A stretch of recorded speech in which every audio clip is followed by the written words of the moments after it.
The fog lay thick upon the Thames that evening, a blanket of shifting grey that blurred the shapes of ships at anchor and softened the sound of distant bells.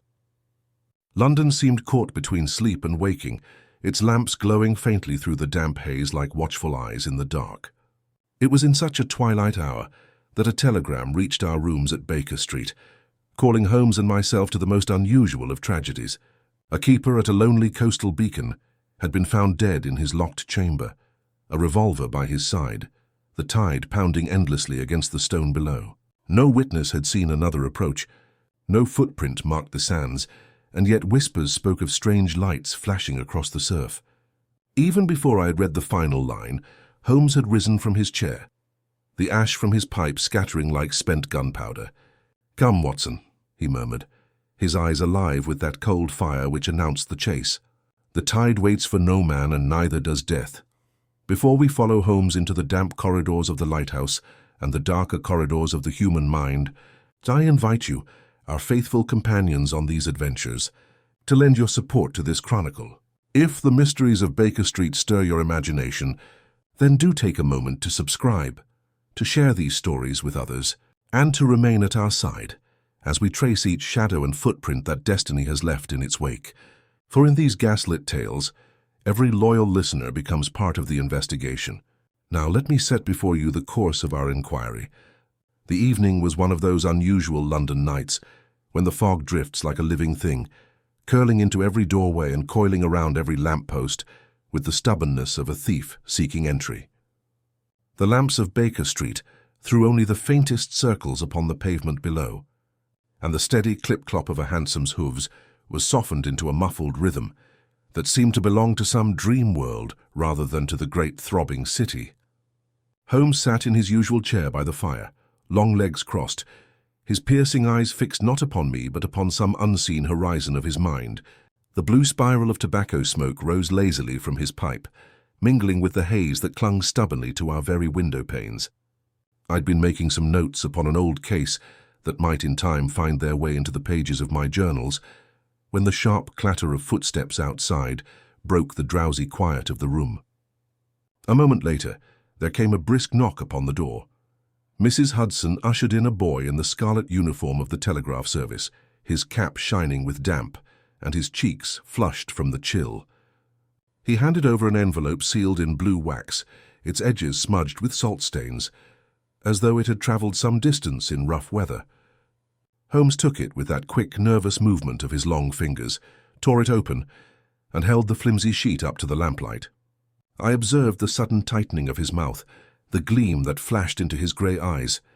He read the message twice, then passed it across to me without a word. "Keeper of Seaforth Light found dead in locked chamber. Circumstances suspicious. Request your immediate presence. Inspector Grace, Scotland Yard." The words seemed to leap from the paper, stark as a pistol shot in the stillness.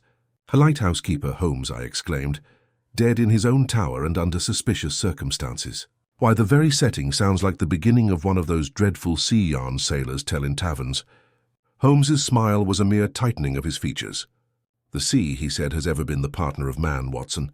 Sometimes in honest labour, sometimes in crime. A lighthouse is meant to warn, to preserve. Yet I have no doubt this one has become an instrument of something darker. Pack your bag, my dear fellow. The night train will bear us to the coast before dawn, and the tide will not pause for our convenience." I confess I felt a shiver, though whether from the damp air or from the strange image his words created, I cannot say. The idea of a beacon standing alone upon a storm-lashed headland, its solitary keeper lying dead within, struck at some deep chord of unease. I slipped the telegram into my pocketbook, gathered my travelling cloak, and prepared to accompany Holmes into yet another theatre of mystery. The train that bore us out of London rattled and groaned, as though unwilling to abandon the warmth of the city for the raw breath of the Channel. Our compartment smelled faintly of coal dust and damp leather, and the fog pressed against the windows like a living curtain. Holmes sat opposite me, his lean frame wrapped in a long grey travelling coat, his sharp features half-shadowed beneath the brim of his hat.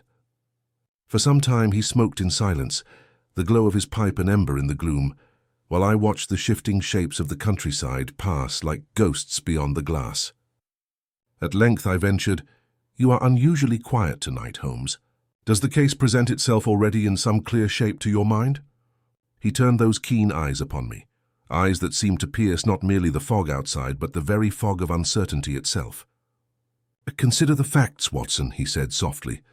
"A man found dead in a locked chamber within a structure whose very purpose is isolation. If murder, then it is one of cleverness bordering upon the impossible.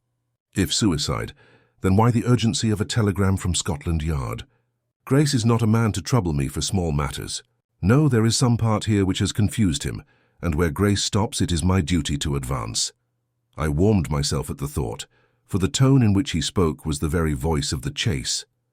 It was that quality of cold fire, of focused energy, which always announced some remarkable unfolding.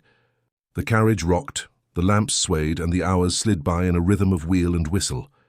I confess I dozed at intervals, lulled by the steady sound of the train, but Holmes remained as rigid as a guard, his gaze never straying from the darkness beyond the window. We reached the coast at dawn. A pale light seeped through the mist, turning the sea to a shifting plain of lead. The harbour town, huddled against the cliffs, smelled of tar, wet rope, and fish, the cries of gulls rising like a lament above the surf. A hired trap took us along a narrow road that wound between dunes, the sound of the breakers growing louder with every turn. Soon the shape of the lighthouse loomed against the dim horizon, its tower thrust like a warning finger into the sky. It stood solitary upon a rocky point, the spray leaping white at its base, the great lantern above now dark in the day's weak light. Holmes looked at it with the air of a man studying a problem in mathematics. "Observe, Watson," he murmured. "The tower's position cut off, except by that narrow causeway. A man within is as secure as in a fortress, yet also as trapped as in a cell. To die locked within such a chamber is no ordinary fate." We were met by Inspector Grace, a thick-set man with a bristling moustache, his boots crusted with sand and salt. He shook our hands with a seaman's grip, his manner brisk yet touched with relief. "Thank heaven you've come, Mr. Holmes. I've seen many strange business in my time, but this beats them all. Come and see for yourself." He led us up the spiral stair of the tower, the stone slick with damp, the iron rail cold beneath the hand. Each step echoed like the toll of a bell, and the salt air grew sharper as we climbed. At last we reached the keeper's chamber. A round room set midway up the tower. Its heavy oak door had been forced open, splintered around the lock, for when they had first found it, it had been barred from within. The air within was close, tinged with oil from the lamps and a faint smell of powder. Upon the narrow bed lay the body of a man, middle-aged, weather-beaten, his face marked with the roughness of one long used to the sea wind. He was dressed in coarse wool, his boots still damp with spray. A revolver lay at his side, one chamber fired. The look upon his features was not one of peace, but of startled terror, as though death had taken him by surprise. Holmes stood motionless, his eyes darting from the weapon to the walls, from the bed to the narrow window that looked seaward. He bent once to examine a smudge upon the floor, touched it with a finger and raised it to the light. Then he straightened, his gaze sweeping the room with that hawk-like focus I had learned to recognize as the sign of discovery. "What do you make of it, Mr. Holmes?"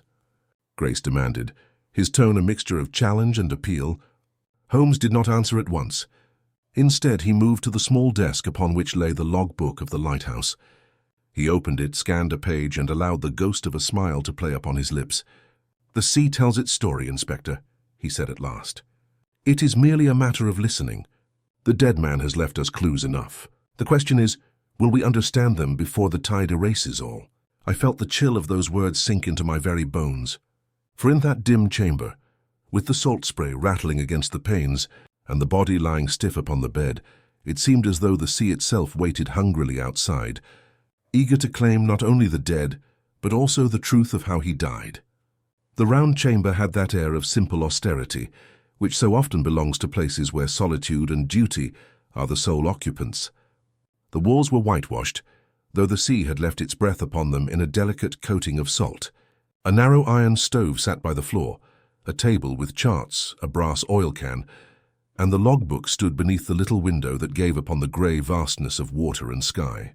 There was no decoration, nothing to catch the eye save the thing that lay upon the cot, the keeper's body arranged as death had arranged it, with an indifference that felt almost intentional. The revolver at his side gave to the scene that unpleasant suggestion of self-harm, which in less experienced hands than Holmes's might have put an end to questions before they had properly begun. Inspector Grace stood firmly near the door with his notebook in hand, his moustache thrust forward as if in accusation against the very air. "Name is Colin Merrick," he said. 49, 10 years at Seaforth Light, no wife at the station. His cottage stands half a mile along the cliff road. A reliable man by all accounts. Door was barred from within when Coast Guard Sergeant Pritchard came at dawn to relieve him for an hour. Routine visit every second morning. Pritchard knocked, got no answer, and when he peered through the window he saw Merrick lying as you see him. We forced the door. The bar was on. The bar, Holmes repeated, and crossed to examine it. It was a heavy oak beam that dropped into iron brackets and could be fastened with a simple hook. He lifted it, weighed it in his hands, and replaced it with a faint click. Then he knelt by the inner face of the door, where splinters from the forced lock lay like pale slivers. His forefinger traced the torn wood, not idly but with that close attention which with him was the form patience took. You broke it in with a ram, a length of driftwood, rounded and stout. No time to fetch a blacksmith. Holmes's eyes travelled upward to the top of the door frame, where the salt had crusted in a faint white layer. He said nothing, but he drew from his pocket a little lens and turned it upon the iron bracket that held the end of the bar. He breathed lightly upon it. A faint moisture appeared, and with it a hint, the merest shade of something dark at the joint of metal and wood. He touched it with the tip of his nail, and then held the nail up to the window. "Lamp black," he murmured half to himself, "or something like it." I confess my own attention had fallen upon the revolver, an ordinary useful weapon of the sort any man might keep, for signals or for scaring off curious wanderers who thought a lighthouse a convenient shelter. One cartridge had been fired. There was a smudge upon the barrel near the end, and a grey dusting on the boards just beyond. I bent, sniffed, and pulled back at the sharp sting of spent powder. He fired it quite near to where he lies, I observed, if the bullet took him. But where is the wound? For though Merrick's shirt was open at the throat, and a dark stain coloured the wool of the chest, the stain was not so much a single pool of blood as a scattered spatter, like rain that has struck a stone. Holmes had already expected me. With Grace's reluctant help, he turned the body a little, not roughly, but with that brisk efficiency a doctor or a detective must have. His fingers paused at the breastbone, his eyes narrowed. He parted the cloth and found not the clear damage a close-range shot should have made, but a small rough tear, low to the left of the breastbone, a wound that looked almost like the work of a jagged nail. "No blackening," he remarked quietly. "No marking of the skin. The revolver does not belong where it lies." Grace made a sound that might have been a scoff had it not carried a tremor. "Then how did the shot come to be fired, Mr. Holmes?" "We heard nothing in the night. The wind was down. The tide ran quiet. If a pistol cracked in this chamber, if a pistol cracked, Holmes cut in and no one heard it. Then we are considering either distance or trick. Allow me a moment longer." He went to the little stove and lifted its iron lid. The grate was cold, though a thin layer of ash lay upon the bars. He pinched a trace of it, rubbed it, and held it beneath his nose. "Coal," he said. "Plain hearth coal, but this," and now he crossed to the brass oil can that sat like a guard by the wall, "is not plain." He uncorked it and drew in the scent with one of those long, careful breaths he saved for a cigar of fine quality or a chemical of special character. Kerosene of a useful grade. Yet do you notice, Watson, a sweetness in it? A ghost of something flowery, not natural to the oil itself? I did as he asked with my own examination, and found indeed a faint perfume hard to catch, like a memory that will not come when called. Could it be mixed with something? Not mixed, added. He set the can down and wiped the rim with a square of linen he carried for that purpose. We shall come back to that. He moved then with a quickened interest about the room, taking in the brass clock on the shelf, stopped at 2:08, the logbook lying open to a hand not quite steady. The little collection of wicks and trimming scissors in their tidy drawer. The window, a narrow slit of thick glass, interested him longest. He unlatched it, pushed it outward, and listened to the immediate hiss of wet air that rushed in. The sill had a dusting of fine pale grit. "Sand," I said. "From the shore. From the shore." Yes, he touched it, and his fingertip came away with a glistening grain that clung as a piece of mica might cling. He rolled it and looked at me. And if the window were closed all night, as any careful keeper would do in such damp, How does beach sand dry enough to sprinkle come to rest upon the inner sill? He closed the window and fastened the latch with a firm downward press. It seated clean, yet I saw that the iron tongue did not fall tightly into its cup. There was the slightest give, a hair's width of play. Inspector Grace had been pacing, his boots squeaking faintly on the boards. You speak as if a man came through the window. That is a good 40 feet above the rocks, Mr. Holmes, and there is no walkway at this level, only the lantern platform higher up. I speak as if the room tells us more than we have yet learned to hear, Holmes replied, and his gaze went to the log book. He drew it closer to the window and read, not the last line, but the last 4 entries, each neat, each timed, each ending with the keeper's initials, CM. Midnight, light, steady, wind turning east to east. 1:20. Faint gleam reported to the northeast, possibly fishing boat. 1:40. Eclipse of lens noticed.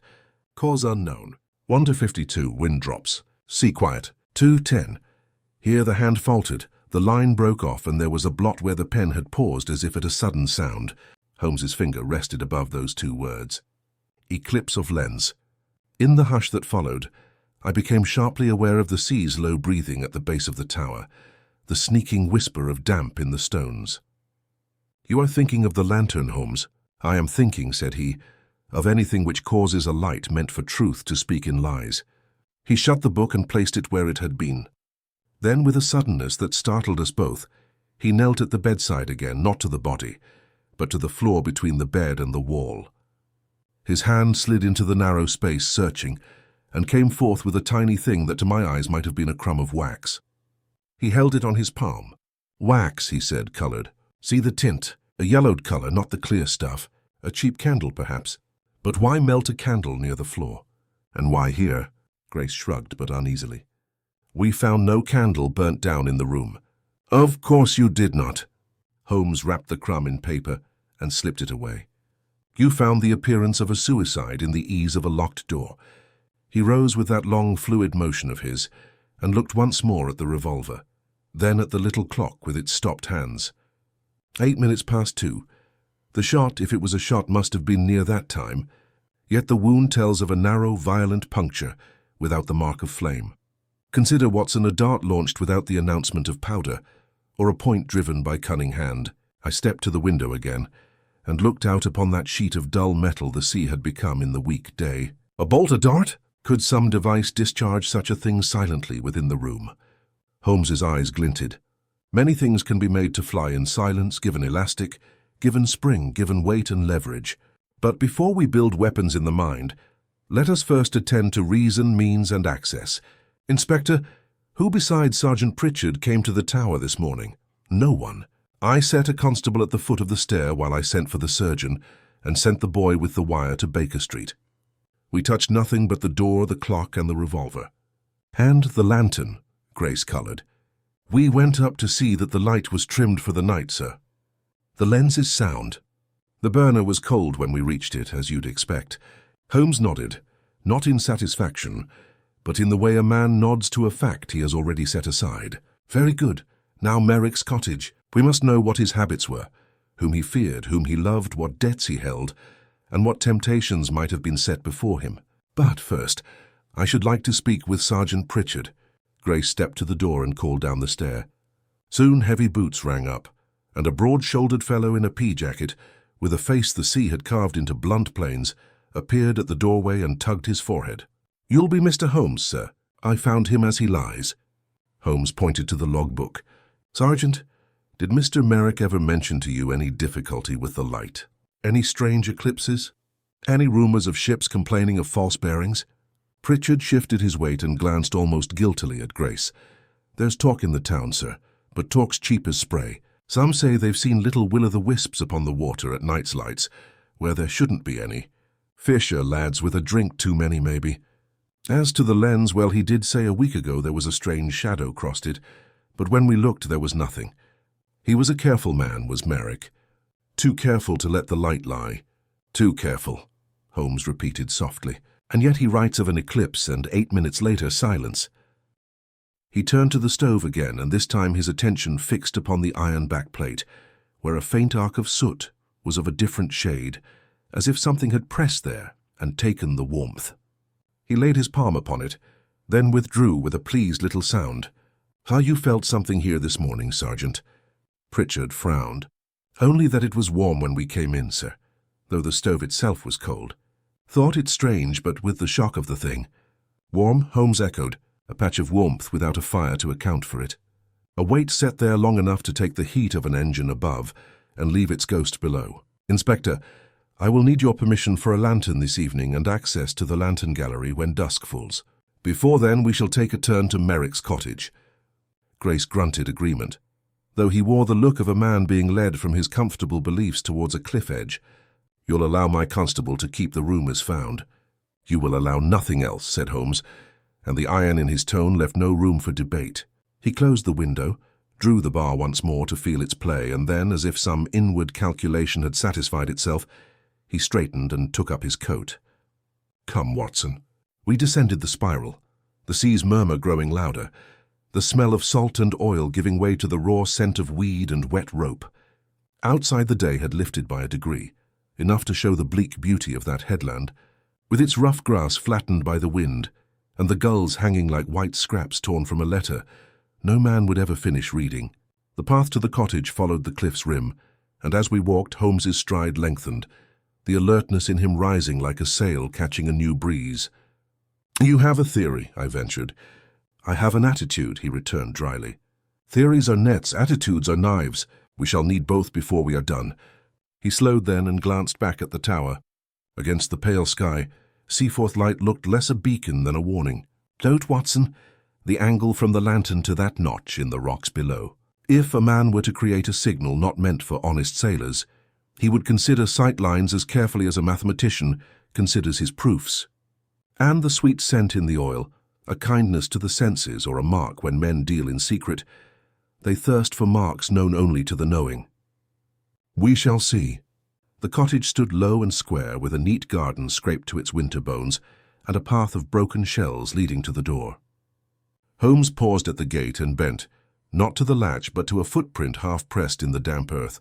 It was not the heavy tread of a sea-going boot, but something narrower and more delicate, and at the heel there was an oddness, a double mark, as if a small stone were stuck there. He did not smile. He never did at such times. He merely looked up, and in his eyes I saw that cold fire flame and knew. "Not Merrick," he said, "and not Sergeant Pritchard. Someone who visits rarely and treads carefully, yet cannot change the nature of their shoe." "Do you hear it, Watson?" "Hear what?" "The sound of a lie that has not yet been told." His hand closed upon the latch and lifted it. The door swung inward to a room plain as a monk's cell and twice as orderly.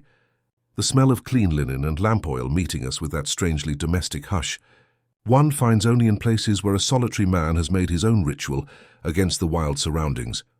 On the table lay a folded paper weighted by a pewter mug. Holmes crossed swiftly and touched the edge of the sheet, as a pianist touches the first key of a serious song. He read, and a shadow crossed his face. "Watson," he said very gently, "I think the sea has not yet claimed all its secrets. Here is one that washed itself ashore." The path that led from the keeper's cottage sloped gradually down toward the crescent of shingle, where the sea threw its voice endlessly against the land. That morning the fog had thinned to a thin veil, so that the horizon showed itself in sullen bands of steel and pewter, while the gulls wheeled high above like restless scribbles upon a blank sky. Holmes, striding with his coat flaring behind him, seemed in tune not only to the silence of the shore, but to each subtle mark where the tide and man had wrestled for control. I followed close, my boots crunching on damp grit. Yet my gaze was constantly drawn to him, for he bent every few paces to study the ground, as if reading an alphabet written by the elements. "Observe, Watson," he called over his shoulder, his voice steady against the drone of the surf. "The earth is never idle, but it keeps the memory of every trespass if one knows how to make it speak. Here, look closely." I bent beside him, where the sand grew firmer, marked by a confusion of lines and hollows. To my eyes it seemed no more than the careless scatter of wind and water. Yet Holmes's finger picked out a dent scarcely deeper than a coin's width. "The width is narrow," he murmured. "The heel is faint, but note the angle. It turns ever so slightly inward. And here again, 3 paces farther, exactly the same lean." "A woman's step," I suggested, recalling the delicate mark by the cottage gate possibly, or a man wearing lighter shoes than the fishermen around here. What matters most is not the weight, but the consistency. Regularity of stride is the mark of purpose. Whoever walked here came with intention, not as a loiterer. The line of prints descended toward the edge where the tide had recently withdrawn. There the marks faltered, blurred by foam, then vanished altogether into the flat shimmer of wet sand. Holmes stood, his face dark against the pale gleam of the sea. See how fortune toys with us, Watson. The tide is both record-keeper and eraser.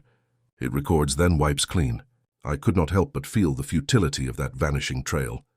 And yet I said, you learn from it more than I could hope to from a library shelf. Still, if the ocean has destroyed the remainder, what conclusion can be drawn? He answered not immediately, but bent to gather a pinch of damp sand between his fingers. He rolled it, looked at it closely, and then raised it to his nose with the carefulness of a chemist. Salt, quartz, mica. Nothing unusual. Yet, do you note, Watson? A faint black grit mingled with it. Smell. I obeyed and caught the sharp smell of something burnt, faint but clear, as though the sea had coughed up a ghost of fire. Ash, Holmes said, but not drift ash from the hearth of a fisherman's hut. This has the bite of coal tar, the leftover of an oil-soaked wick. It clings too closely to have drifted idly upon the tide. It was scattered here on purpose. As he spoke, he pointed to where a darker stain marked the pebbles near a cluster of weed. It looked like nothing more than a patch of moisture, but when Holmes touched it with the tip of his handkerchief, the fabric had a smudge that glistened faintly in the grey light. Oil, he said, and close by the footprints, no less. Imagine, Watson, a lantern carried not to preserve life, but to twist it. A false light kindled on the shore. It would explain those rumours in the taverns, those whispers of ghost beacons leading ships astray. The thought struck me with sudden clarity. Then Merrick discovered the trick, and for his knowledge paid with his life. Holmes's face showed neither agreement nor denial, only that contained energy, which was his substitute for emotion. It is a possibility, but let us not gallop to the end of the road before we have seen each milestone. Note also that the trail leads toward those rocks. We made our way to a jagged outcrop, where the surf boiled white, the stones glistening like the backs of sea beasts. There on the sheltered side, I saw with astonishment the remains of a fire, their circle of charred driftwood, half smothered by sand, and within it the stubs of candles sunk deep into the ash. Some had burned down entirely, their wax dripped into strange formations. Others lay broken as if stamped out in haste. Holmes knelt, gathering fragments with great care. One he held up between thumb and forefinger, and I saw that its base was coated in that same yellowish wax he had found near Merrick's bed. The same mark, he said quietly. This little group has a fondness for cheap-coloured wax. It is their fingerprint upon the dark. A sound startled me, the harsh cry of a gull disturbed from its perch. It wheeled above us, its wings casting brief shadows upon the rocks. Yet I confess my heart quickened, as though the bird had been some spy crying warning to its unseen masters. The loneliness of that place, the thought of men plotting under cover of the sea's voice, gave to every echo a sinister meaning. Holmes seemed unaffected. He moved carefully about the circle, measuring distances with his gaze, noting the way the stones shielded the fire from view of the lighthouse above. Here they could gather unseen, light their treacherous flame and vanish before dawn. The tide would wash their traces clean, save for the few crumbs that fortune left us. I could not hold back a shudder. And Merrick, perhaps he stumbled upon them here. Perhaps he confronted them. Holmes brushed the ash from his hands. Perhaps, but guesswork must wait upon proof. Come, Watson. The air here is heavy with yesterday's crime. Let us return before the tide claims what little remains. We retraced our steps, yet Holmes paused once more where the prints had first begun. He crouched, his hand hovering above the sand, then plucked something so small I might never have noticed it. It was a fragment of cloth, scarcely larger than a coin, its fibres coarse and stiff with salt. He held it to the light, canvas sailcloth perhaps, torn from a garment or a bag. I shall examine it later with a lens. For now let us consider it one more whisper in the chorus that speaks against chance. We left the beach, climbing back toward the cliff path, and I felt the eyes of the lighthouse upon us, stern and silent, as though it resented our entry into its watch. The wind had freshened, carrying with it the mingled sense of kelp and distant smoke. Holmes walked swiftly, his head bent, his long fingers drumming against his coat. as though keeping time with thoughts too rapid for speech. At length he broke the silence. "You see, Watson, how the littlest grains, ash, wax, cloth, make up the architecture of truth. The murder of Merrick, if murder it proves to be, was not the isolated stroke of passion, but the expression of a larger design. He was entangled in a network whose threads run from this bleak strand out into the commerce of the sea, and I do not think we have yet grasped the scale of that web." His words left me uneasy, for they hinted at currents deeper than the mere quarrels of men. The sea stretched out beside us, vast and mysterious, and I could not help but feel that in its restless depths lay secrets of which our human tragedies were but fleeting ripples. As we neared the cottage once more, Inspector Grace awaited us, his stocky form outlined against the paling fog. His manner was impatient, as though he mistrusted the profit of our wandering. "Well, Mr. Holmes," he demanded, "have you found what the sand could teach you?" Holmes's smile was faint and unreadable, only that the sea does not always speak in its own voice. Sometimes men borrow it, and what they say is lies. "Come, Inspector, the widow must be waiting, and her words may prove less fleeting than footprints on a tide-washed beach." And so we turned inland, leaving behind the murmuring surf and the circle of ash, that the next tide would scatter to nothing, while before us lay the human face of the tragedy, veiled in grief and perhaps in fear. The cottage of Colin Merrick's widow stood where the cliff road dipped into a sheltered hollow, protected from the worst of the sea's fury by a rise of heather-grown earth. It was a modest dwelling of stone and timber, its thatched roof dulled by years of salt wind, its little garden bordered with weather-bleached shells. A faint trail of smoke came from the chimney, wavering like a reluctant sigh against the greying sky. As we approached, I felt that particular unease which comes from entering upon grief. The physician in me knew the rawness of such hours, and yet the detective's calling required us to trespass upon them nonetheless. Inspector Grace knocked firmly upon the door, and after a moment it was opened by a woman of middle years, her face pale and pinched, but her bearing composed. She wore black already, as if she had prepared for this very call long before fate demanded it. Her eyes, clear but reddened, took us in with a quiet strength.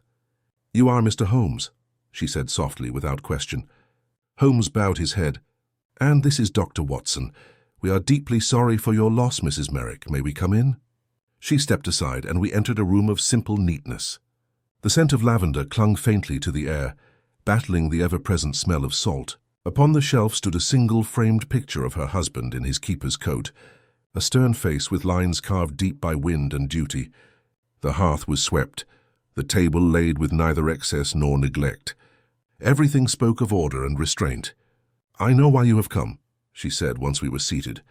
Her voice was even, though the hands that clasped and unclasped her apron showed a nervous current beneath.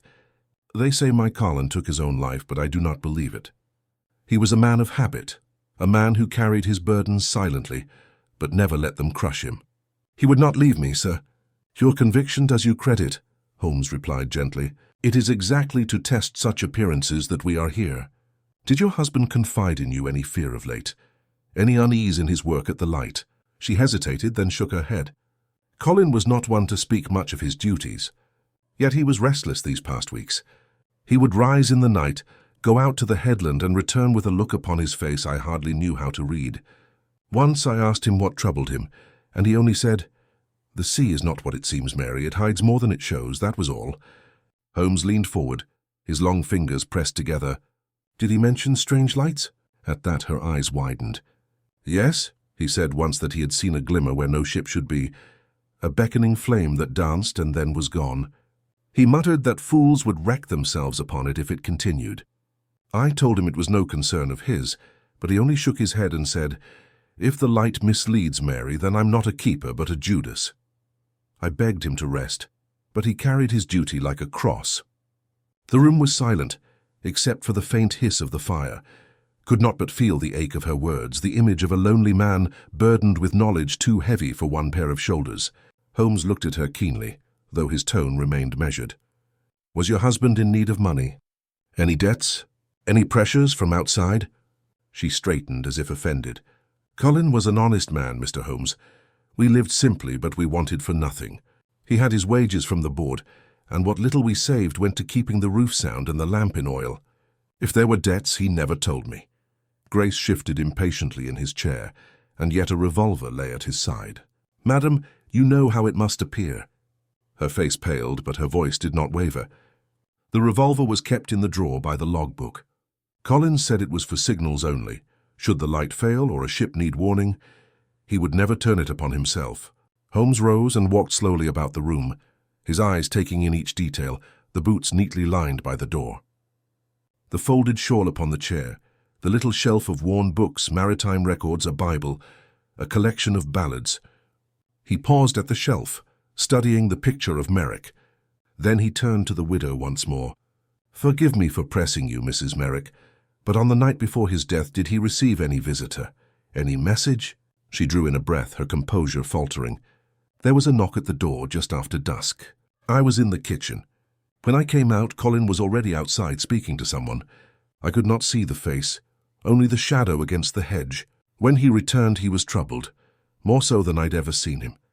He would not tell me what was said. He only sat long at the table, staring into the fire. Later, he went back to the tower. Holmes's eyes glimmered with that spark of satisfaction which showed the discovery of a new thread.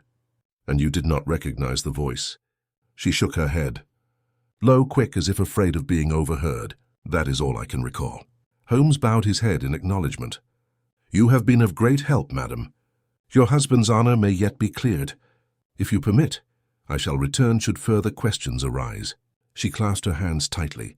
Find the truth, Mr. Holmes, that is all I ask. Find it and let the world know he did not die by his own hand. We took our leave, the sea wind catching at the door as it closed behind us. Holmes walked in silence for some distance, his face set, his stride swift. I ventured at last. You believe her, Holmes? I believe grief speaks truer than appearances, Watson. The widow's testimony supports what we found upon the shore. Merrick saw false lights, and he saw them often enough to disturb his peace. He met with one who sought either to warn or to tempt him, and that interview weighed upon him heavily. Within hours he was dead. Do you call that coincidence? No, I admitted. It bears the stamp of design. Holmes's gaze swept the grey horizon where the tower rose stark and solitary. Design, yes, and where design exists there is intent. We must next learn whose intent it was, and to what end. But first, Watson, we shall pay a call upon the taverns of Seaforth, for where the sea and men meet over ale, rumour runs faster than truth and sometimes nearer to it. Thus we turned our steps toward the clustered roofs of the little town, leaving behind the widow's cottage, where grief had been dressed in dignity, but could not wholly mask the shadows of fear. The sea muttered at our backs like a witness still unwilling to speak, while before us lay the voices of sailors and villagers, loud with rumour and heavy with ale. The town of Seaforth lay huddled close against the harbour, as though it sought both refuge from and access to the sea that sustained it. The streets were narrow, paved in cobbles, glistening with mist, and the houses leaned upon one another with the weary closeness of old companions weathering many storms. Nets hung drying between beams, their damp cords dripping like hair, and the air was a mingling of tar, smoke, and salt that clung to the very throat. We followed Inspector Grace along the wharf, where a line of fishing boats pitched gently at anchor, their masts creaking like restless sleepers.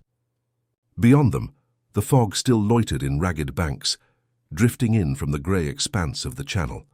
Our destination was a tavern, whose signboard depicting a weather-beaten sailor raising a lantern swung with a mournful squeal above the door. The Seafarer's Rest was one of those establishments where rumour flows as freely as ale, and where the smoke of pipes weaves a thicker curtain than the sea fog without. The room within was dim, crowded with men whose faces bore the stamp of hard labour and harder drink. Their voices rose and fell like the tide itself, now a roar, now a murmur. As Holmes and I entered, conversation faltered for a heartbeat, then resumed with a guarded hum. Men stared at us from beneath bristling brows, and I was reminded that strangers are not always welcome in ports, where secrets are as common as fish. Inspector Grace's presence, however, seemed to lend us a grudging license, and soon we found ourselves seated near the fire with a pair of tankards before us. Holmes, though he scarcely touched his drink, appeared entirely at ease, his gaze wandering idly over the company, while his ears drank in every syllable. It was not long before the talk, though cloaked in casual tones, bent toward the matter that had brought us here. At a nearby table, a sailor with a scarred cheek leaned toward his companions. Mark me, it wasn't no suicide. Colin Merrick knew too much. He'd seen the ghost lights on the water, same as I. Strange flares here one minute, gone the next. Luring poor fools onto the rocks they are. Another man snorted, his laugh harsh as the scrape of rope. Ghost lights, you say? Smugglers' lamps, more like. I've seen them too, I know the pattern. One on the headland, one low by the tide. Set together, they trick a ship into thinking the channel lies there, when in truth it leads straight to ruin. A clever game and a deadly one. Holmes leaned slightly toward me, his lips curving in the faintest smile. Do you hear, Watson? The voices of the Strand speak the very language we glimpsed in the ashes upon the rocks. A false group arranged by human hands, a third voice, rougher and lower, joined the talk. An old sailor, his beard yellowed by tobacco, shook his head with a grimness born of long memory. Clever or cursed, call it what you will, I say the light itself is haunted. Haven't we heard the tales? A keeper vanished 30 years past, gone without a trace, his boots still by the bed. They say his spirit walks the tower still, showing false beacons to any ship that passes. Colin Merrick crossed him. That's the truth of it. You'll not find justice where ghosts are concerned. The laughter that followed was uneasy, for though men joke at spirits, none are wholly free of dread when the sea is involved. Holmes's eyes glimmered, but he did not argue the superstition. Instead, he allowed it to hang in the air like a veil, behind which the harder edges of truth might more easily be seen. Inspector Grace, less patient, knocked his tankard upon the table. You'll do well to keep your tales to yourselves, lads. The yard wants facts, not fancies. If you know of smuggling, best speak plain, else you'll find the law less forgiving when it comes calling. A murmur rose, resentful, suspicious. Yet one man, a thin fellow with a sailor's gait and eyes sunk deep as harbour pools, leaned forward. There's been wrecks, Inspector. Not many folk will speak of them for fear of drawing blame. But I'll tell you this, ships have come ashore these past months, where no storm should have driven them. Cargo lost, men drowned, and always the whisper of a light that misled. Some folk profit by it, though none will name who. But Merrick, I tell you, he was asking questions. Too many questions. If you ask me, the sea didn't take him. Men did. Holmes's voice entered the hush that followed, quiet yet compelling. And these men, have you seen them? The sailor's gaze flicked toward him, wary. No faces, sir, only shadows on the cliff, and once. Once I thought I heard oars at midnight, where no boat should be, but speak of it too loud, and you'll find trouble on your own doorstep. Best leave it to the sea, say most. Holmes bowed his head gravely. The sea is vast, but its partners are human. I thank you for your honesty. The conversation around us resumed, though always with that undercurrent of unease. The rumours were like driftwood, some heavy with substance, others hollow and waterlogged, yet all carried by the same tide. Holmes sat back, his long fingers drumming lightly against his knee, his eyes far away. When at last we left the tavern, the air outside seemed almost pure by contrast, though it carried the odour of fish and tar. The lamps along the wharf glimmered in the mist, reflected in trembling fragments upon the water.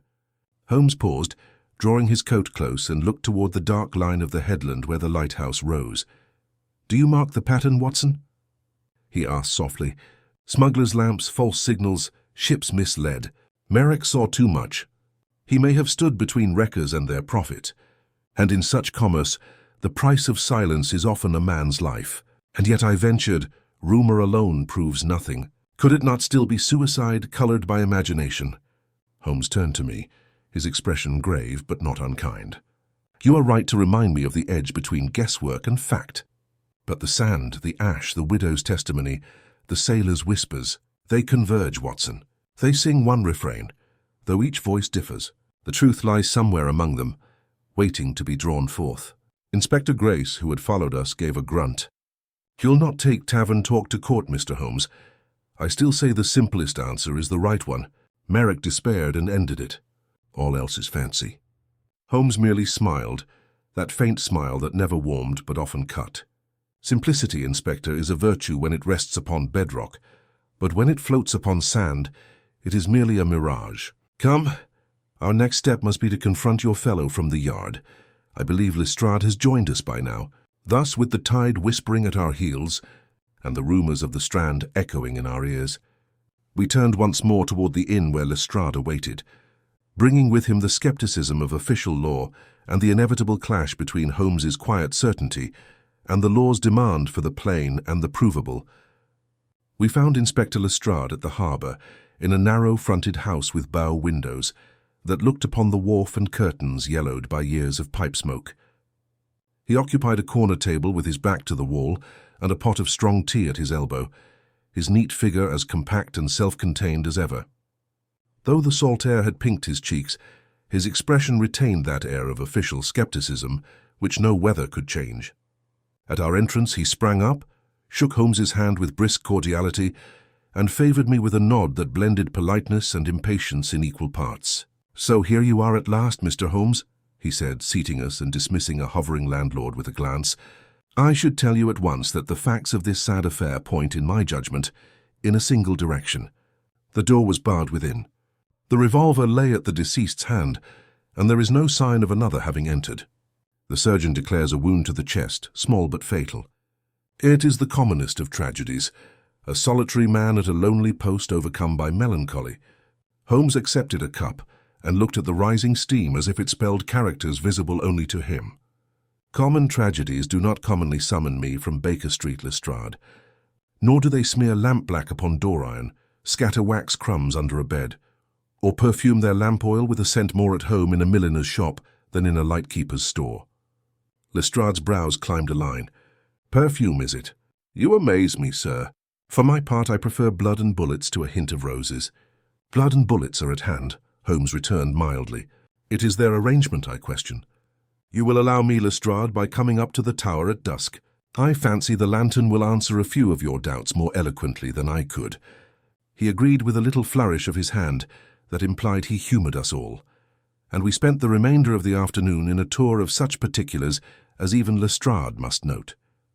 The bar that admitted a sliver of play, the window whose latch seated but did not bite clean, the stopped clock, the log's broken line at 10 minutes past 2. He listened, he measured, he peered with his short-sighted frown, and when at last we climbed to the lantern room, the sea lay like beaten pewter to every point of the compass, and the first weak stars trembled in the east. The lantern room was a cathedral of glass and brass, prisms upon prisms, facets banded in gleaming frame, the great lens standing like a frozen wave, ready to turn fire into mathematics. The air held that faint odour of hot metal and old oil particular to such chambers. Holmes moved among the gear with the reverence of a virtuoso examining a Stradivarius. He laid a hand upon the carriage that held the revolving apparatus, tested the governor, and crouched to inspect the service platform that encircled the lamp's pedestal. "Here," he murmured, and the word drew us to him. At the inner rail, where one might kneel to tend the lamp, a shallow groove marred the otherwise perfect brass, a groove freshly cut, for its edges were bright and unoxidized. From that groove, a cord, a mere shoelace's thickness, could have run to the backplate of the lantern's housing, where a tiny screw showed the faintest smear of dark grease. Holmes's fingers traced an invisible path from groove to screw, down to the service deck, and then to a blind corner where someone had fixed a sliver of blackened tin no larger than a playing card, set upon a pivot and sprung with a strip of whalebone or tempered cane. That sliver could be made to flick out and mask the light's beam for the space of a heartbeat before snapping back. "An eclipse of the lens," Holmes said softly, "but not born of cloud or flaw, born of a hand." Lestrade gave a short, unbelieving laugh that died in his throat as Holmes pressed the little spring. The tin flicked, the beam faltered, and for a breath the sea beyond fell in immeasurable shade darker. He flicked it again. The beam blinked once, twice, then steadied in its monotonous sweep. "Good Lord," I breathed. "A signal, a code," said Holmes. "By such trifles the truth is twisted, and the coast made traitor to its own. A clever fellow might, with a series of eclipses at appointed intervals, talk to a partner boat as plainly as a telegraph speaks along a wire. And if the code were agreed upon, safe harbour. Bear to starboard. Run for the notch. Why, a ship could be lured yards from salvation without a soul, knowing save those who profited by her bones. Merrick recorded an eclipse at 1:40. He may have suspected such trickery. 8 minutes later he was silenced. Lestrade, to his credit, did not bluster. He bent, he peered. He tested the spring with an official forefinger, as though it might bite. Who in the devil's name would dare meddle with the board's light? Men whose accounts are kept in wreckage rather than ledgers, Holmes replied. The law calls them wreckers. The polite call them salvage men. I call them murderers when their hands reach the lantern. The last of the daylight drained from the west, leaving the horizon a dull bruise. Holmes trimmed the lamp with the assurance of one who has tended 100 such, and set it burning until the room swam in refracted brilliance. The beam took its long measured course, stroking the vapour like a great clock's hand, marking out time. Now we shall watch, he said, and drew us to the lee of the glass where we might look upon the headland's darker teeth and the black water between. Below us the causeway lay like a strap of shadow. Beyond the rocks showed their wet backs to the rhythmic wash. For long minutes nothing stirred, except the eternal procession of light and wave. The town behind us dwindled to a sprinkle of lamps. Somewhere inland a dog barked, distant as a memory. Then, so slight I should have missed it, had Holmes not stiffened, a prick of light winked from the notch in the rocks to the northeast, no higher than a man's shoulder, and pale as a star behind fog. It burned, faded, burned again in a slow pulse. Holmes's hand closed like a clamp upon the little spring at our feet. The lantern's beam answered with 2 brief eclipses, and a longer third scarcely noticeable, unless one watched for it. Out of the notch the answering point faltered and ceased, as though surprised.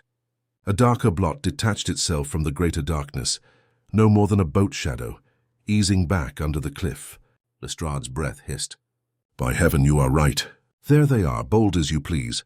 Bold but cautious, Holmes murmured. They saw our reply and mistrusted it. They will test the light again before they commit. We shall allow them. He loosed the spring once. A single blink, short and sharp. At the notch, the faint spark flickered twice in quick succession, paused and then showed steady for 3 heartbeats, as one might hold a lantern high above the head and then lower it. Holmes did not answer. He let the true beam sweep on, merciless and even. The little spark snuffed and did not return. They have smelled an irregularity, he said. We have frightened them for this night, but we possess what we lacked this morning, a method and a meeting place. There is a meeting place, there is a master.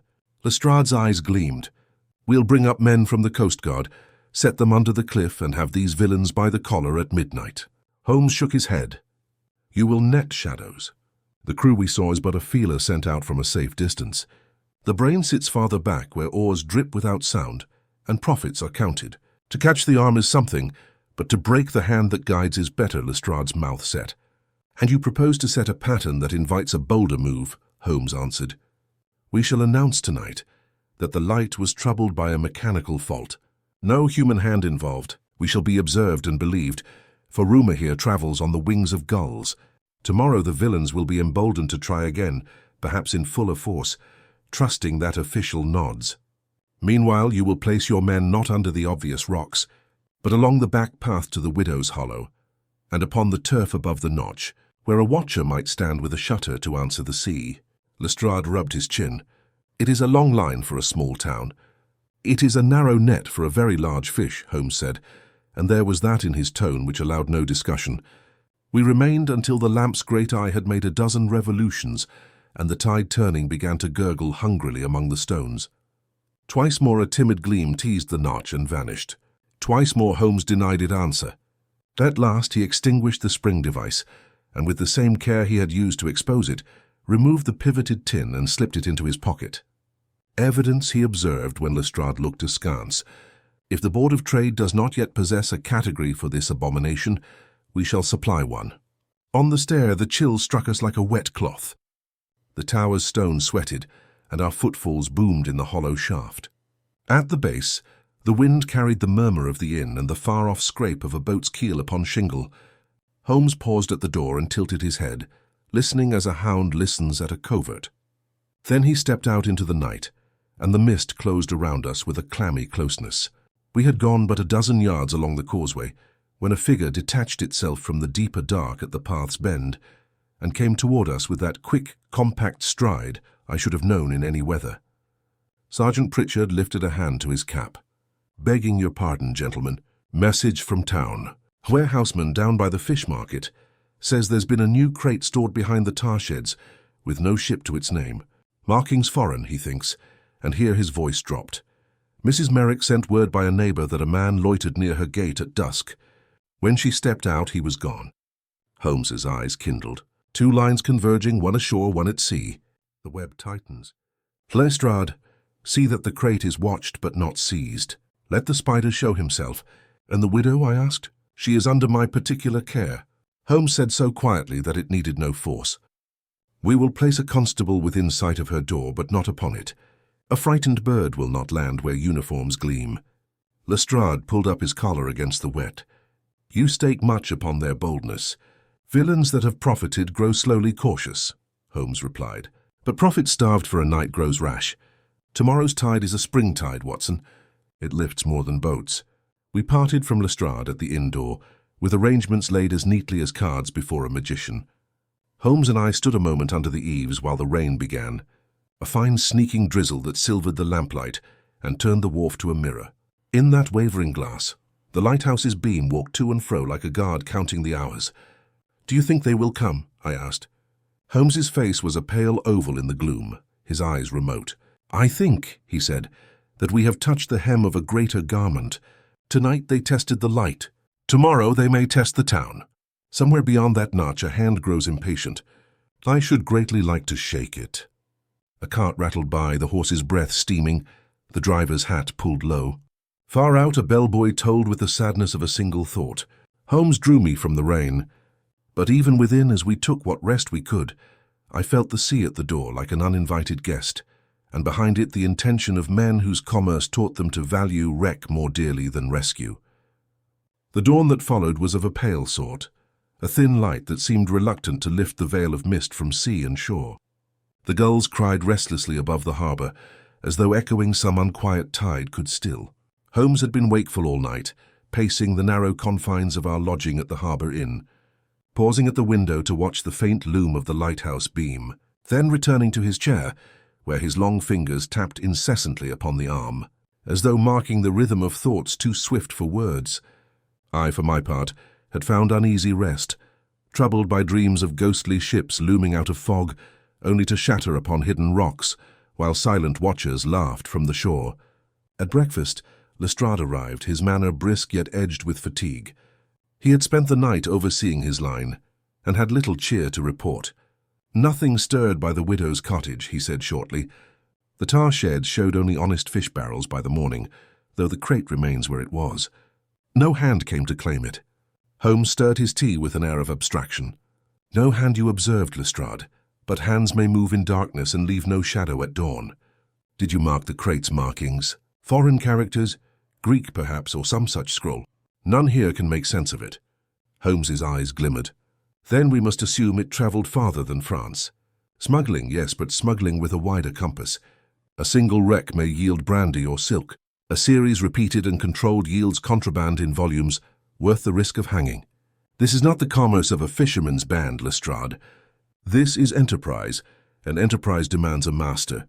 He rose suddenly, his restlessness breaking the thin shell of composure. Come, Watson. The tide is still low.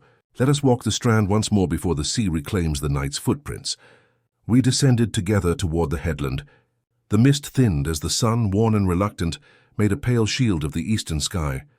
Upon the sand we found not the bold imprints of smugglers' boots, but the faint, hesitant traces of a single figure who had approached from the town and lingered near the rocks. Holmes bent often, his coat flaring with each movement while I scanned the grey water for any sign of sails. At last he straightened, holding in his hand a length of twine rough and ending in a knot unfamiliar to me. Sailor's craft, he remarked, but not of the common English rig. This knot is Mediterranean. I've seen its like upon a Greek coaster in Piraeus. Do you not perceive, Watson, how the horizon broadens? Last night we saw shadows in a boat, but the hand that guides them may sit leagues away. These men are the fingers of a body that stretches beyond our channel.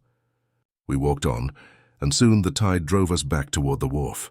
There near the sheds the crate still rested, its board stenciled with indecipherable marks. A constable stood guard, stamping his feet against the chill. Holmes examined the crate seams, inhaled the faint resinous scent that clung to the wood, and tapped the planks with his knuckles. Pine, he said, but not cut from our forests. This has the dryness of southern air.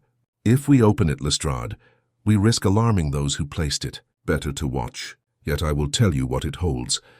Not mere brandy nor lace, but something of weight and value to those who work by night.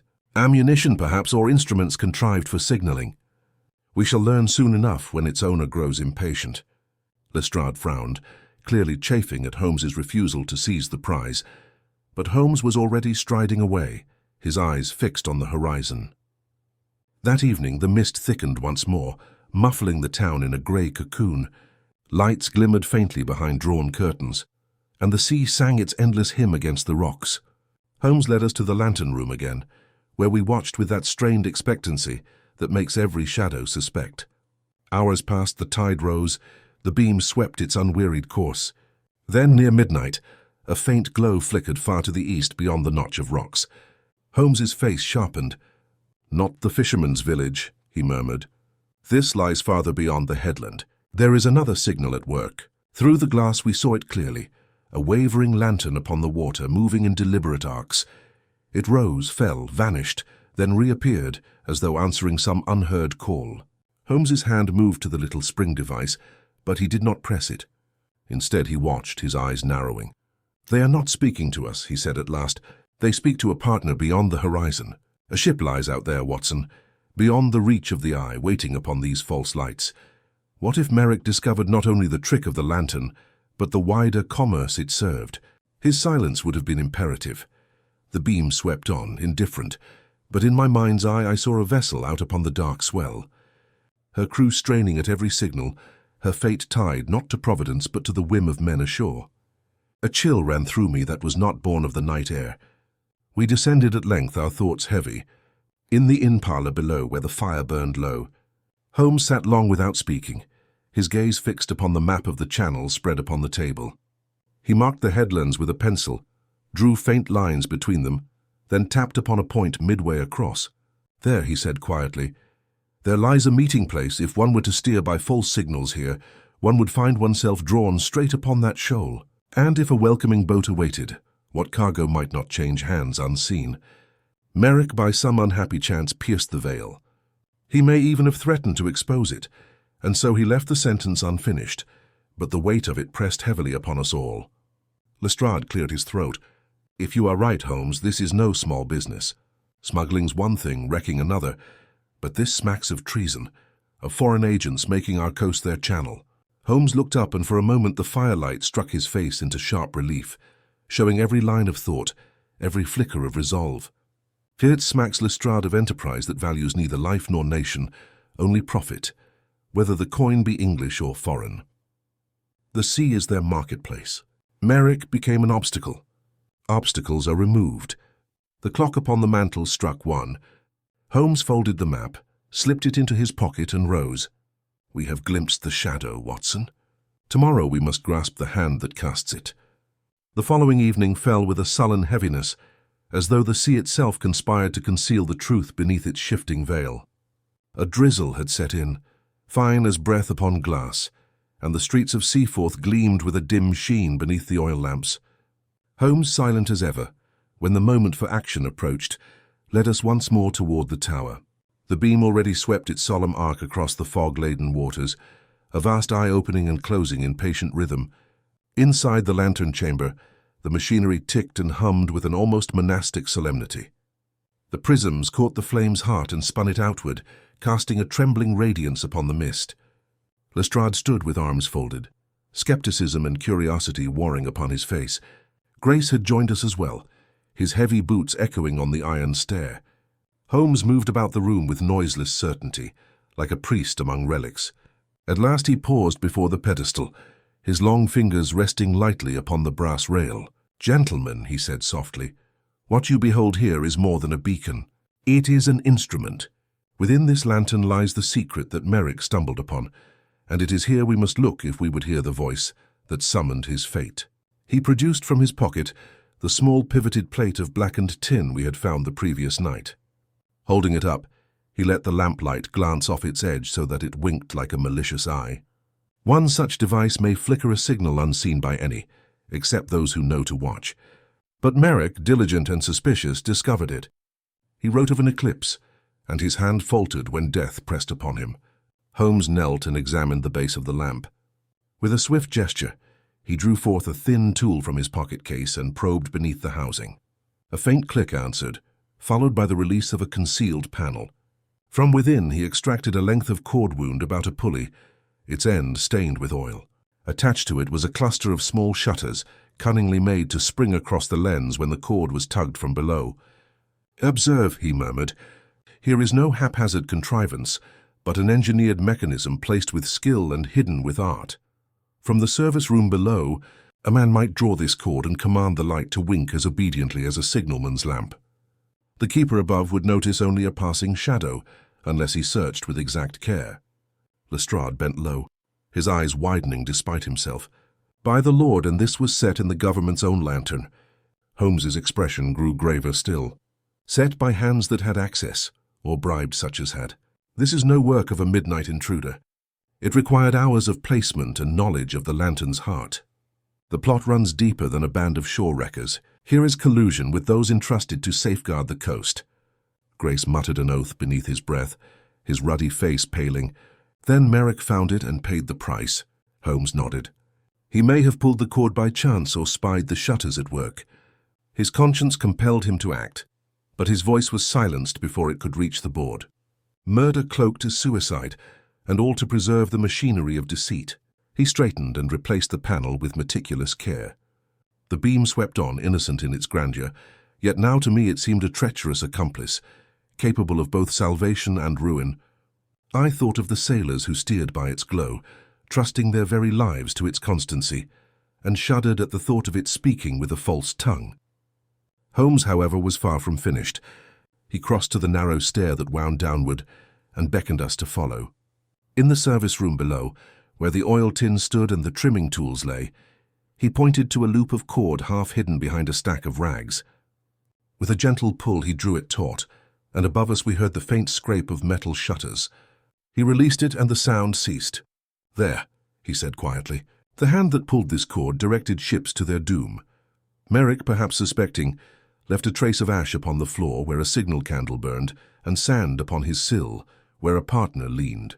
For his honesty, he was struck down by a weapon more silent than any pistol." "Silent," I repeated. Holmes's gaze met mine, cold and unwavering.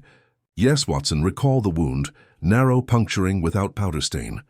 A bolt, perhaps, driven from a spring or crossbow device smuggled up these very stairs. Quick, quiet, leaving behind a revolver to complete the illusion. A man intent on false beacons would carry such a weapon. Merrick never fired that pistol. It was placed to still suspicion. The chamber seemed to close about us, its walls echoing with the weight of revelation."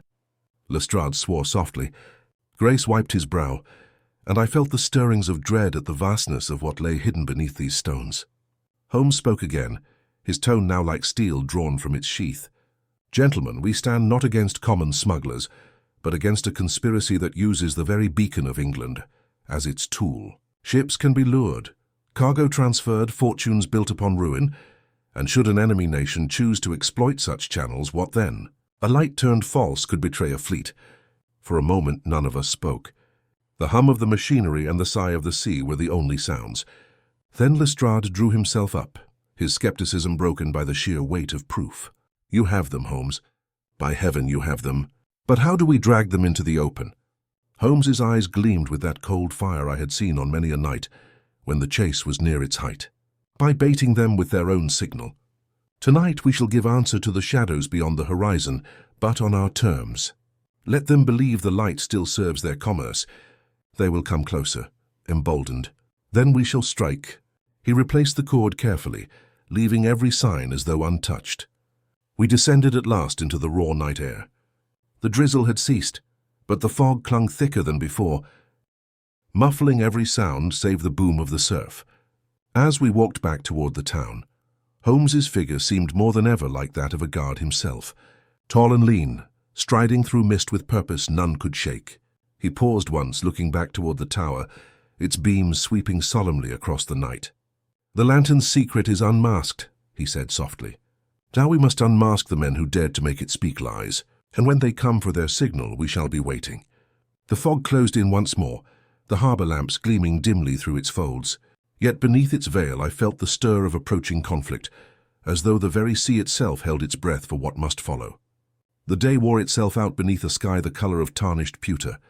and when darkness returned, it came down like a curtain whose folds the wind could not stir. The town's lamps shivered in their glass cups, and the lighthouse's beam resumed its patient ministry, sweeping the fog with the regularity of a pendulum.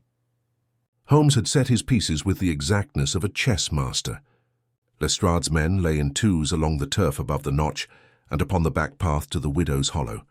Sergeant Pritchard, whom Holmes trusted for his blunt honesty, watched from the shadow of the tar sheds. Inspector Grace held the wharf with a handful of constables and a lantern hooded to a slit.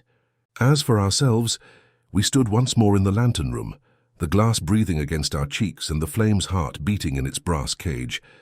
Holmes had restored the treacherous shutters and the cord that commanded them, but his hand hovered above the spring with a restraint I knew cost him an inward effort. "We must mimic their grammar," he said. "No more, no less. A single syllable too bold and we startle the quarry. Watson, keep your eyes upon the notch." Lestrade count the intervals aloud in a whisper. "If you see the answering flame, give me the word." The minutes that followed were of a quality time seldom attains, stretched thin as wire and taut as a bowstring. The sea spoke in 1,000 small tongues against the rocks. The great lens muttered its secret music. My own breath seemed a trespass in that high chamber. Then all at once the faintest prickle of light breathed from the notch low to the water. There and gone like the wink of a sleeper. "One," Lestrade whispered. Holmes's thumb drew the spring. The beam blinked, recovered, blinked again, once, twice, then held. The answering point replied in kind. A nervous pupil repeating its lesson.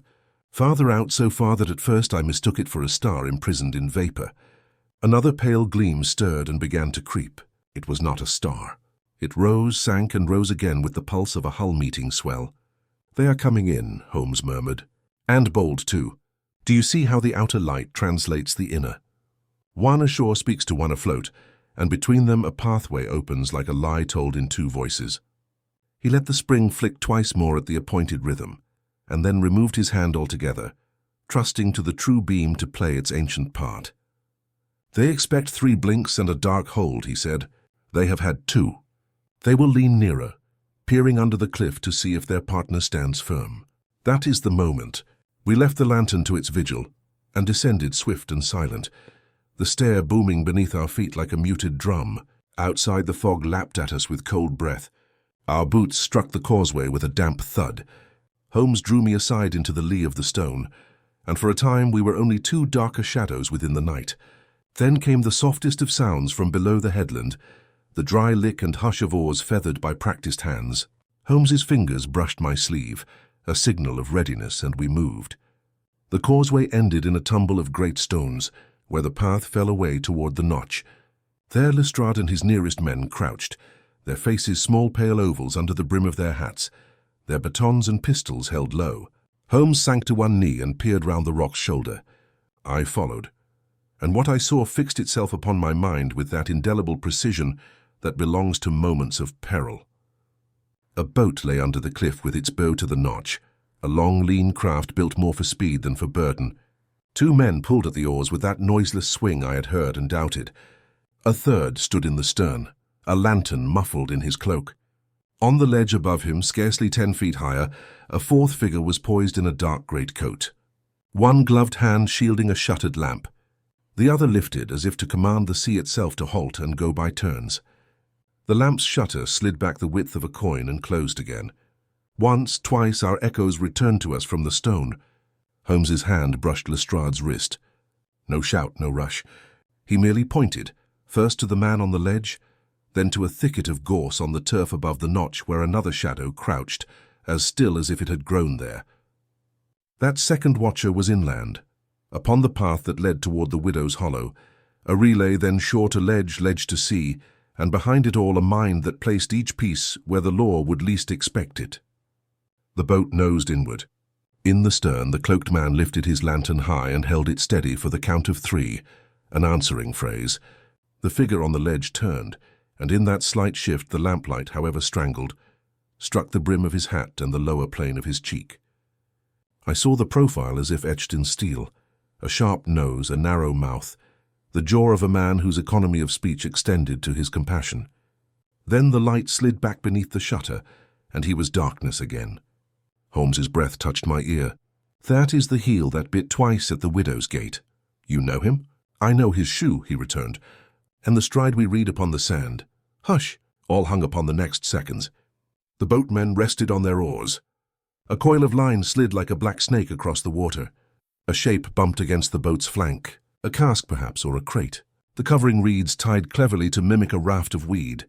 The man in the stern bent to it with the tenderness of a nurse, and his cloak slipped an inch from his shoulder.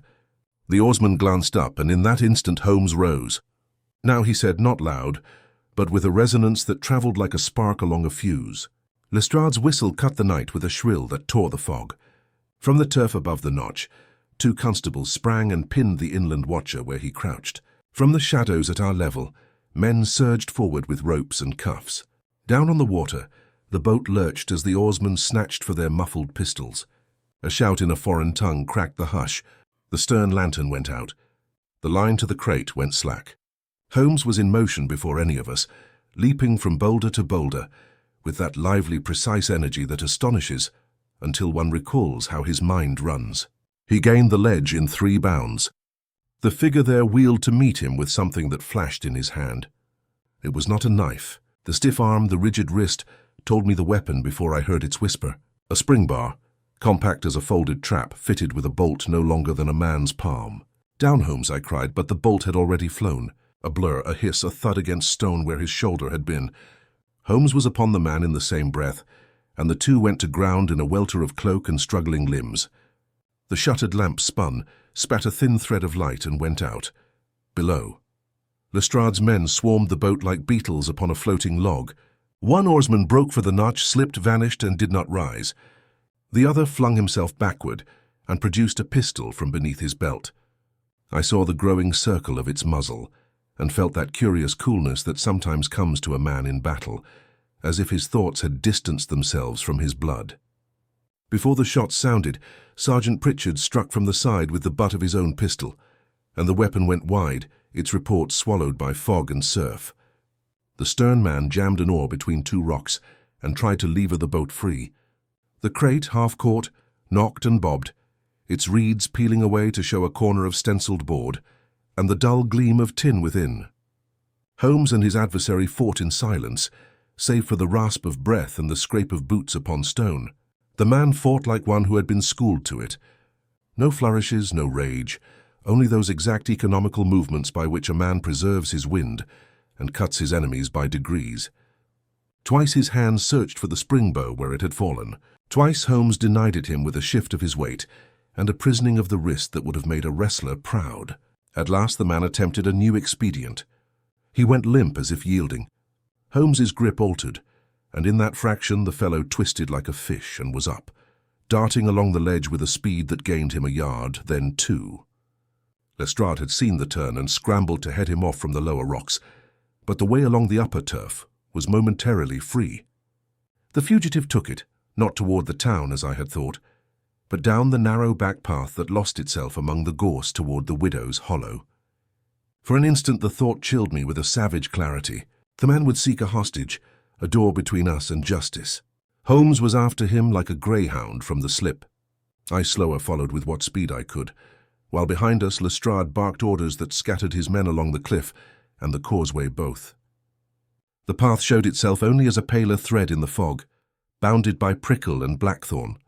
It dipped, rose, and slanted treacherously where the turf, wet with spray, gave beneath the boot. Twice I stumbled. Twice the brambles took my sleeve and left their signatures in my cloth. Ahead I heard the whisper of feet, the short, controlled breaths of 2 men running hard. We came upon the hollow like men bursting into a room. The widow's cottage crouched in its shelter, a square of black against a greyer sky. No light showed at the window. The garden shells gleamed dully like bones. The gate stood ajar, and upon the threshold a figure paused, not Holmes, but the fugitive, his hand extended for the latch. He looked back once, and the lamplight from our lantern behind glanced upon his cheek. "I know you," I said, though no part of my mind had leisure to search a ledger of faces. The double mark at the heel, the narrow shoe, the quick stride. I knew him as one knows a word one has read in darkness, and meets again entire in the day.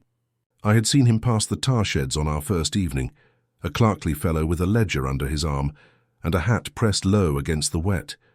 One Silas Vane, shipping agent to the chandler beyond the market, and a man no talker in the tavern ever named with heat. Holmes had no need of names. He needed only to interpose his body between that hand and the latch, and he did so with a movement so spare and exact that it seemed inevitable, as if the world had arranged itself to place him there. Vane's mouth set in a line that was not contempt and not fear, merely resolve ground down to its last quotient. His left hand came up from his coat with a flash of steel. I saw not a pistol's round mouth, but the narrow tongue of a blade meant for thrusting, not for show. What followed belongs to those moments, when a man's training speaks in a language the mind only translates afterward. Holmes did not leap back, nor did he close headlong. He moved half aside, letting the thrust lengthen past him by a hair's breadth, and his right hand closed upon the attacker's wrist with a grip that stopped the blade an inch from his ribs. His left hand, open and palm down, slid under the man's elbow and pressed. There was a brittle pop, a cry that was not loud, and the knife fell into the shells with a little lover's clink. Vane sagged, and Holmes bore him to the ground with a care that looked like mercy, and was in truth the most economical path to mastery. "Knuff," Holmes said, and the word held no triumph. "We have done with your hands. It is your tongue we require now." Vane's answer was a breath between clenched teeth and a twist of his mouth that might have been a smile had it found the strength.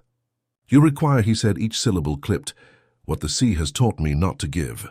Lestrade arrived then with 2 men, their lanterns cutting a yellow ellipse across the cottage door.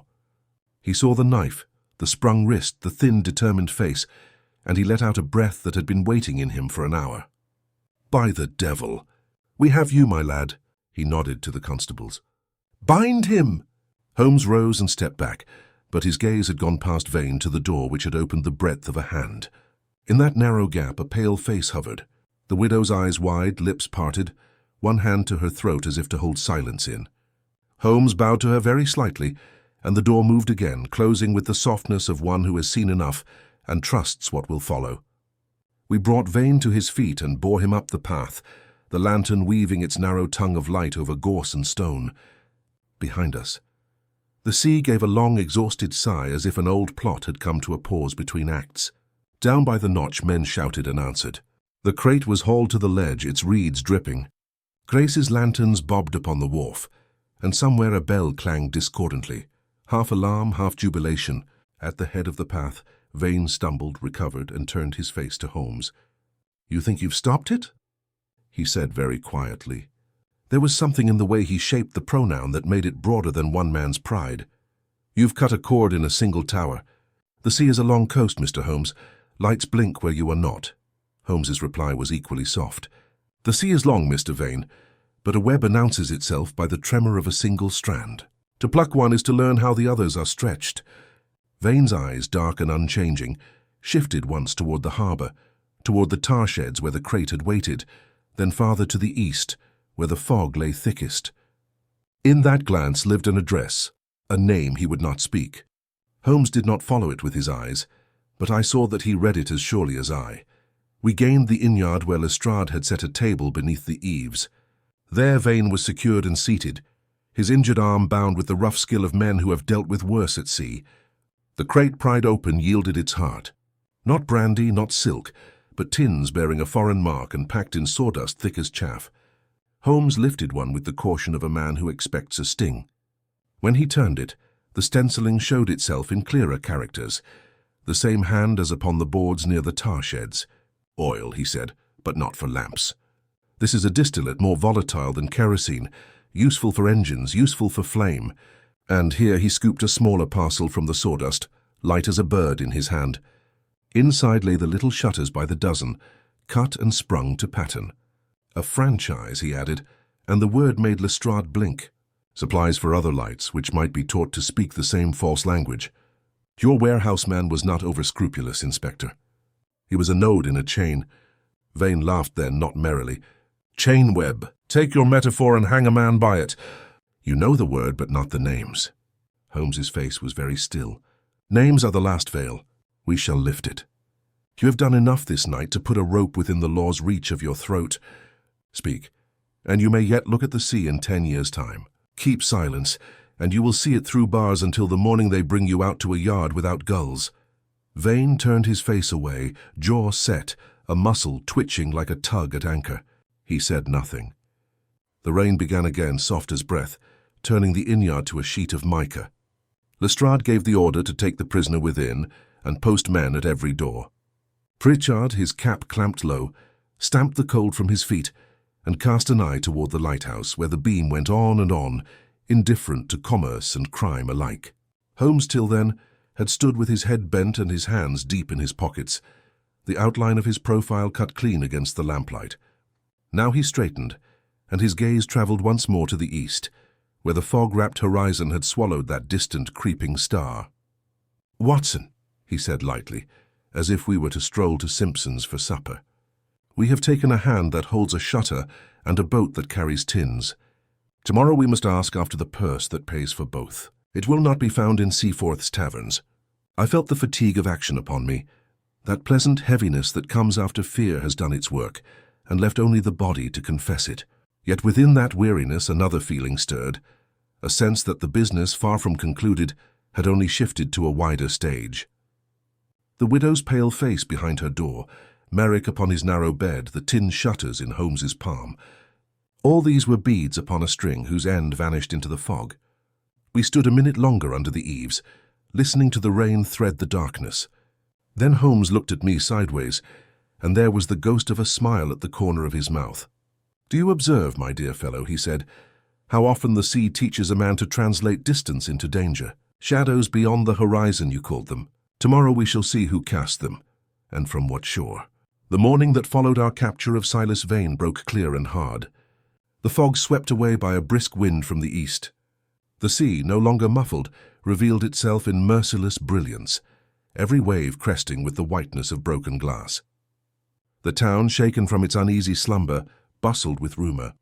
Some swore a gang of wreckers had been taken red-handed. Others whispered of foreign agents whose signals had lured not only merchant craft, but perhaps warships into peril. Yet amidst the clamour, the widow's cottage remained still, its garden shells pale in the sun, its door shut upon grief. Holmes rose early, and had already been to the lighthouse before I joined him. He returned to our rooms at the Harbour Inn, with his lean face set in lines of quiet resolution. In his hand he carried the logbook of Colin Merrick. It was found tucked beneath the mattress, he explained, laying it gently upon the table. Grace overlooked it in his zeal. "Read, Watson." I opened the book, its pages stiff with salt air and ink blotched by a hand no longer steady. The final entries, written in Merrick's cramped script, recorded not merely the eclipse of the lens, but his own misgivings. "I have seen the light wink when no cloud crossed it. I fear the lamp is not my own. If it is betrayed, then I am the traitor's accomplice. I cannot bear it. Should aught befall me, let it be known I stood my post faithful." I looked up, the words blurring before my eyes. His last act was not despair, Holmes, but testimony. He left this as his defence. Holmes bowed his head gravely. The revolver was thrust upon him, the wound delivered by another hand. But this is the voice of a man who would not abandon duty even in death. He died striving to shield the truth until help could reach it. His last duty was to guard the light from corruption. Lestrade entered then, his brisk tread softened by the weight of what he bore. "We have the prisoner safe in jail, though he has given us nothing but silence. As for the crate, the experts confirm your suspicion. The tins hold a volatile oil, and the shutters are fashioned to fit lanterns across the coast.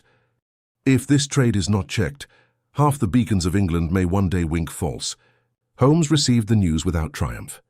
Then it is, as I feared, Merrick stumbled upon a design larger than one tower. Vane was but a clerk, a broker of shadows. The purse that filled his hand lies elsewhere. Perhaps across the Channel, perhaps in London itself. That investigation belongs now to the Yard and to the Admiralty. For us, Watson, the circle closes here. We went together to the widow's cottage. She received us with composure, though her eyes were hollowed by vigil. Holmes placed the logbook upon the table before her. "Madam," he said gently, "your husband was no suicide. He discovered a plot against his trust, and for that discovery he was slain. Yet he left words to prove his faithfulness. His honour is unblemished." She pressed the book to her breast, her hands trembling at last. "I knew it," she whispered. I knew he would never turn the light against his calling. God bless you for bringing me this. Holmes bowed his head, and for once he did not speak. There are silences which even he would not trespass. That evening, as the sun went down in splendor, the lighthouse stood sentinel once more, its great beam sweeping the horizon with renewed constancy. The false shutters had been removed, the cord destroyed, and the lantern shone with a purity that seemed almost defiant. Upon the wharf, townsfolk gathered to watch, their faces solemn. They did not cheer, for they understood too well the price paid for that steadfast light. Holmes and I stood apart, the seaward wind tugging at our coats. Lestrade approached, his manner subdued. "There will be commendations, no doubt," he said, "though the name most deserving will never stand upon the roll. Merrick died as true a servant of the crown as any man could." Holmes answered quietly, "Truth has no need of commendation, Lestrade. It is its own epitaph." As darkness deepened and the beam strode out into the night, I thought of Merrick's solitary vigil, of his faltering hand recording an eclipse that was no work of nature, of his final courage in leaving behind the testament that cleared his name. He had not lived to see justice, but justice had claimed him nonetheless. Holmes lit his pipe, the flame flickering briefly before the wind carried it away. He exhaled a long plume of smoke that vanished into the salt air. "The sea, Watson," he said, "is like truth, vast, treacherous, merciless. Yet within its tumult there is constancy. Merrick held to it until the end. That is his victory." We turned from the harbour, then leaving behind the gathered townsfolk, the steadfast widow, the captured conspirator, and the eternal hymn of the waves. The case of the lighthouse chamber was closed, yet its shadows stretched far beyond Seaforth into courts and councils we would never see. For us it remained a memory etched in salt and flame, another chapter in the chronicles of Baker Street. And so the beam of Seaforth light swept on, untarnished, uncorrupted, faithful once more, an everlasting witness to the keeper's last duty.